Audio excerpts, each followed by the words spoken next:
Alors ici, on est dans le monde 2D de BMS. Et en fait, on va s'intéresser à la data cartridge, parce que dedans, on veut y mettre les codes radio qui seront nécessaires à la mission, et les codes IFF. Alors d'abord, on clique sur l'onglet IFF, et en fait, on a des vieilleries des fois qui traînent, donc on clique sur Reset pour tout annuler, et on fait pareil dans l'onglet Com. Puis, en cliquant sur Com plan, on va monter les fréquences radio, et en cliquant sur IFF plan, on va monter les codes IFF de la mission, et on sauvegarde. On voit Saved OK, c'est que c'est bon, on peut fermer, et on peut lancer la suite de la mission.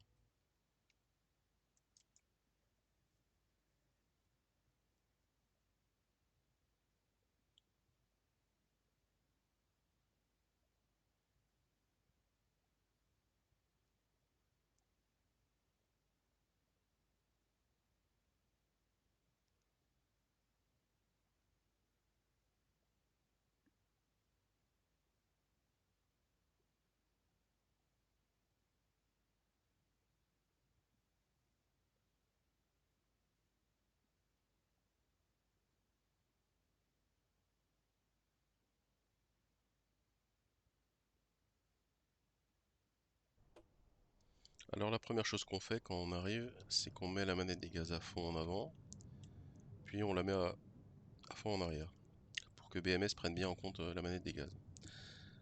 Et on va descendre la verrière. Alors pour descendre la verrière, c'est ce taquet là, on va faire un clic droit dessus et maintenir le clic droit dessus.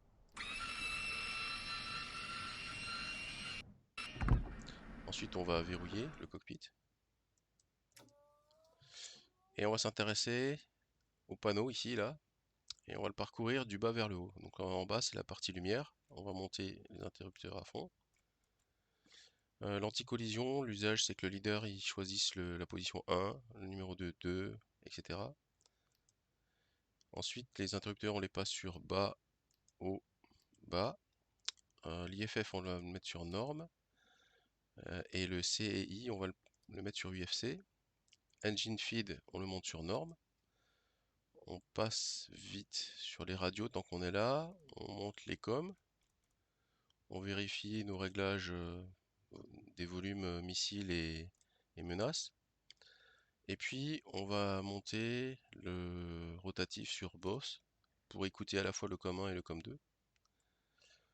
On va passer à droite et là ce qui se passe c'est qu'on voudrait accéder à un bouton qui est masqué par le repose-bras. Donc il va falloir avancer vers l'avant. Alors on peut le faire soit avec le traquière, soit avec la roulette de souris enfoncée, puis en déplaçant la souris. Et maintenant on a accès à un bouton important, c'est le R source qu'on va placer sur norme.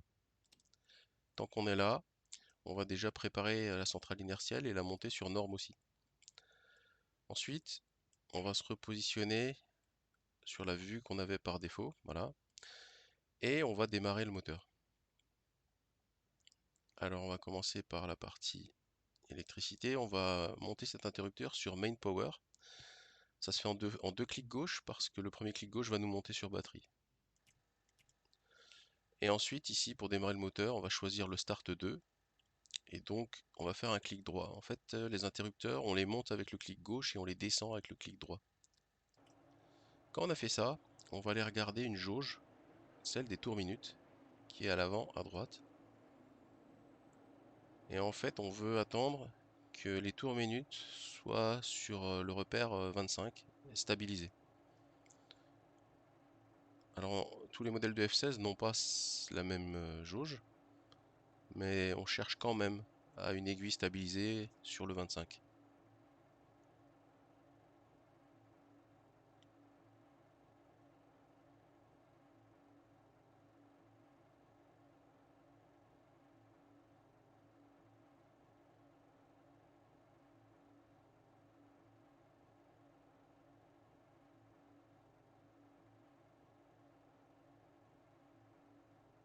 Voilà, là c'est stabilisé.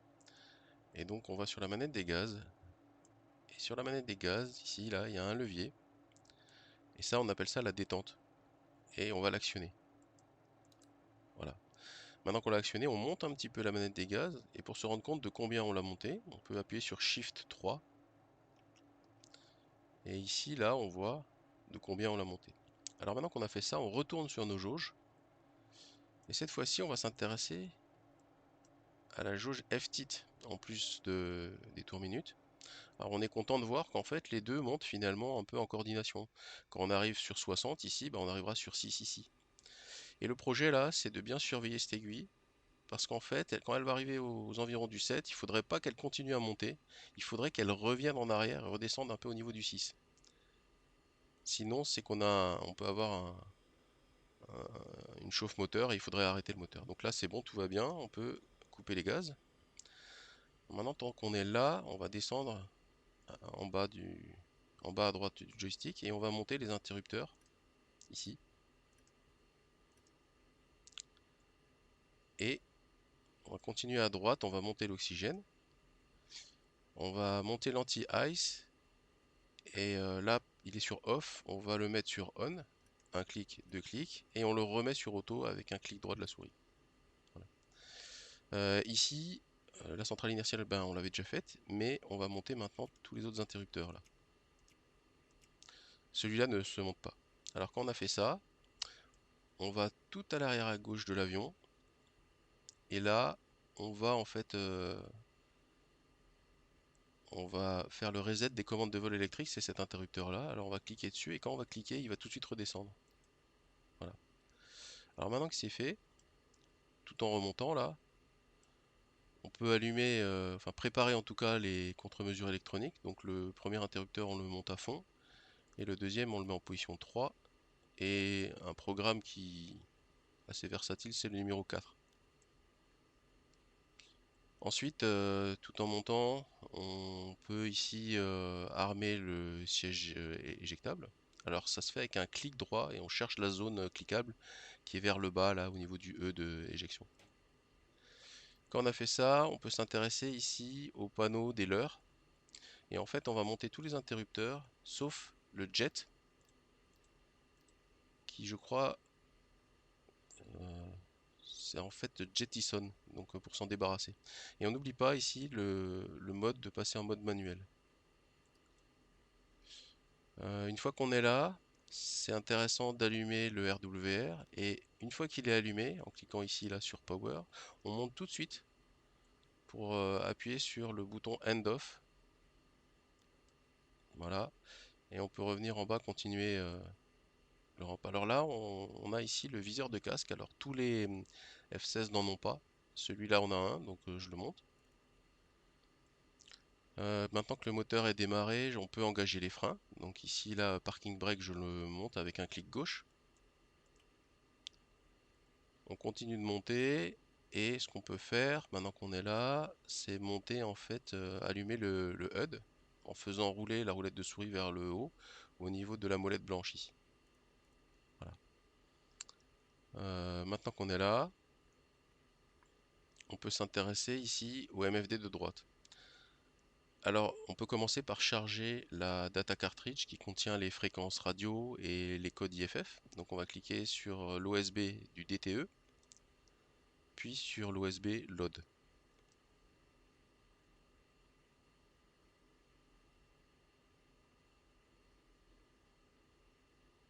Alors pendant qu'on charge, ce qu'on peut faire aussi, on voit qu'en haut on a les deux messages rouges ground shocks in place, donc c'est les cales, et puis on a la safety pin, on peut les enlever. Donc pour ça, on appuie sur T, puis on appuie sur 1, et on refait T et 2.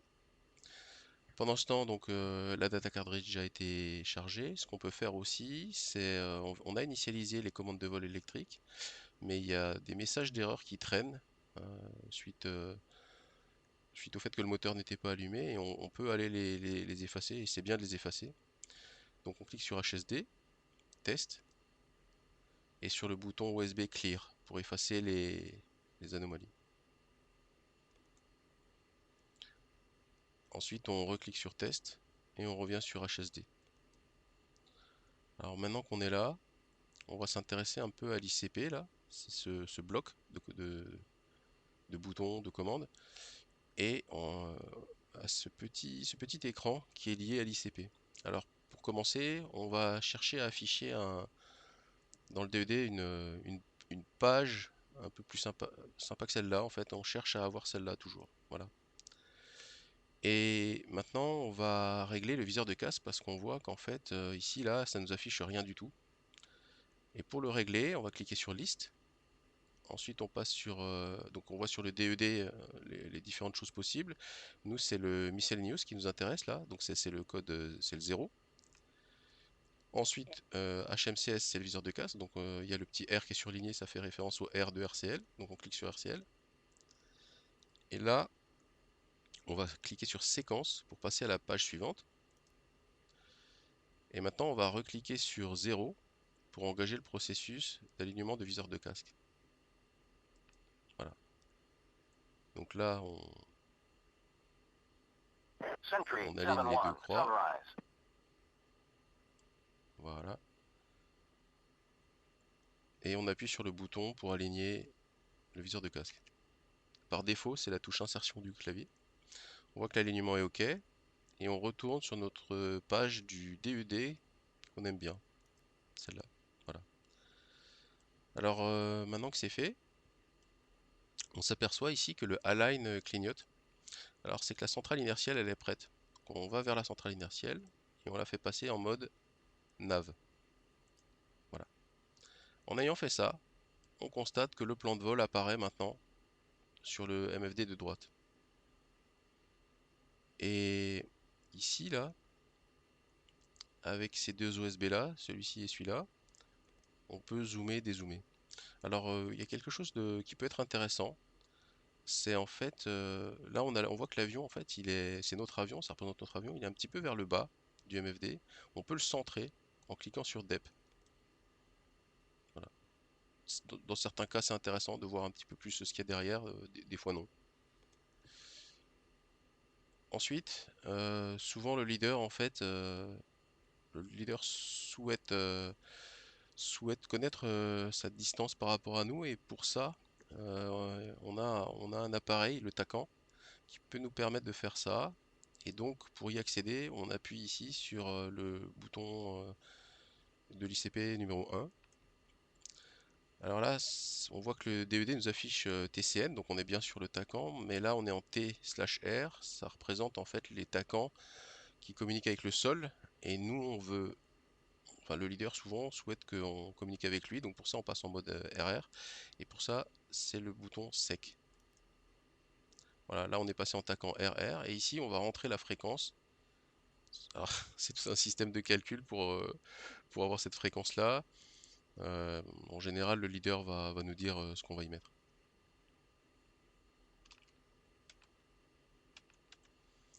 Pour changer le TACAN, il suffit en fait d'utiliser les boutons de l'ICP. Et pour passer de la bande X à la bande Y, il suffit d'utiliser le 0 en fait. Voilà, là on voit que sur le MFD de gauche, on a le radar qui n'est pas encore allumé, donc on va cliquer sur Standby. Là il allume, on choisit le mode. Alors le mode Beyond Visual Range, c'est avec le CRM qu'on a. Et ici on peut régler la portée d'affichage du radar. Ça change pas la portée du radar, mais ça change en fait l'affichage ici. Voilà. À ce stade, l'avion est quasiment bon. On a quelque chose d'autre qui est intéressant. Alors je vois que le dead, j'ai oublié d'afficher la page qu'on aime bien. Voilà. Quelque chose d'autre en fait qui est intéressant, c'est que on a quelque chose qui ressemble au data link, qui s'appelle l'IDM. Et pour y accéder, on clique sur liste et on voit que le data link là, il y a le E surligné, donc le E fait référence au enter. Alors c'est intéressant parce que ça va nous permettre de connaître la position des avions de notre vol, plus de 4 autres avions. Donc quelquefois, pour avoir une meilleure SA, c'est vraiment intéressant en fait. Donc là, on y va et on passe sur la page suivante en cliquant sur Sec. Ici, on voit que par défaut, il nous a choisi, on voit notre avion, le numéro 2, le numéro 3, le numéro 4. Mais c'est intéressant donc aussi de voir certains avions des autres vols. Alors en général, là par exemple, typiquement, vu que nous on est apparemment dans le troisième vol, c'est bien en fait de voir le leader du vol numéro 1 par exemple. Donc dans ce cas-là, on va mettre le 11. On veut voir aussi peut-être le leader du vol numéro 2, donc on va mettre 21. Et ensuite, les 30, c'est nous, donc on n'a pas besoin de le mettre. Mais par exemple, on aurait envie peut-être de voir le leader du vol numéro 4 et son numéro 2. Donc dans ce cas-là, on va mettre 41 et 42. Voilà. Et Spade puis, 7, on full retourne sur ship la page du F-16. DED Request normal. taxi. Good afternoon. Spade 7, you're number 2 for departure. Hold present position. Voilà. Et Give way to à ce Sunlord stade, 5-4 F-16, on taxiing est prêt Alpha. à rouler sur le parking. On- c'est bien peut-être d'engager aussi la roulette de nez du F-16 qui va permettre de pivoter à gauche et à droite. Donc par défaut, c'est la touche Shift point d'exclamation. Voilà, on voit ici là que ça s'est allumé. Et donc maintenant, on est prêt à rouler. Alors on l'annonce sur la radio, mais aussi en même temps, on allume les lumières pour taxi. Et ici, là, le flash, on l'avait mis en steady, on le monte. Voilà, là, on a l'avion, on voit que ça clignote, et du coup, tout le monde sait qu'on est prêt à rouler. Et c'est la fin du ramp.